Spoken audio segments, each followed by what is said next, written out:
കോൺഗ്രസ് ആലപ്പുഴ മണ്ഡലം കമ്മിറ്റികളുടെ നേതൃത്വത്തിൽ അമ്പലപ്പുഴ തെക്ക് പഞ്ചായത്ത് ഓഫീസിന് മുന്നിൽ പ്രതിഷേധ ധർണ സംഘടിപ്പിച്ചു. തീരദേശ പരിപാലന നിയമത്തിൽ നിന്നും ഇളവ് ലഭിക്കാതെ പോയ പഞ്ചായത്തിന്റെ കെടുകാര്യസ്ഥതയ്ക്കെതിരെയാണ് കോൺഗ്രസ് മണ്ഡലം കമ്മിറ്റികളുടെ നേതൃത്വത്തിൽ അമ്പലപ്പുഴ തെക്ക് പഞ്ചായത്തിന് മുന്നിൽ പ്രതിഷേധ ധർണ നടത്തിയത്.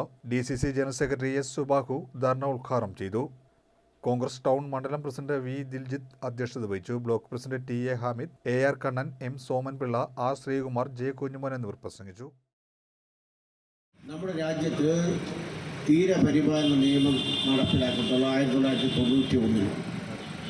അപ്പോൾ 1986 പരിസ്ഥിതി നിയമത്തിൻ്റെ 3-ാം വകുപ്പ് പ്രകാരം 1991 നമ്മുടെ രാജ്യത്ത് എന്തിനു വേണ്ടിയാണ് നമ്മുടെ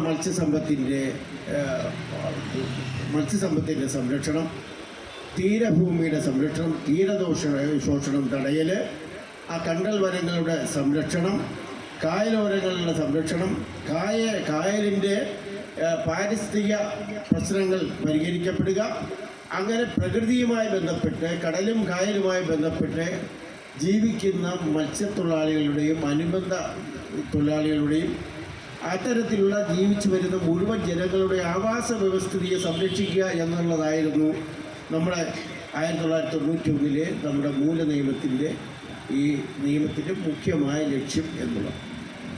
ഇവിടെയൊക്കെ നമ്മൾ ബോധ്യപ്പെടേണ്ട കാര്യം, ചർച്ച ചെയ്യപ്പെടേണ്ട കാര്യം, ഒരു നിയമം അതിലേക്ക് പ്രാരംഭ പ്രവർത്തനങ്ങൾക്ക് കടക്കുമ്പോൾ തന്നെ നമ്മുടെ രാജ്യത്തെ മുഴുവൻ മേഖലകളുമായി ഇതുമായി ബന്ധപ്പെട്ട് വരുന്ന എല്ലാ മേഖലകളിലും ചർച്ചകൾ നടക്കും.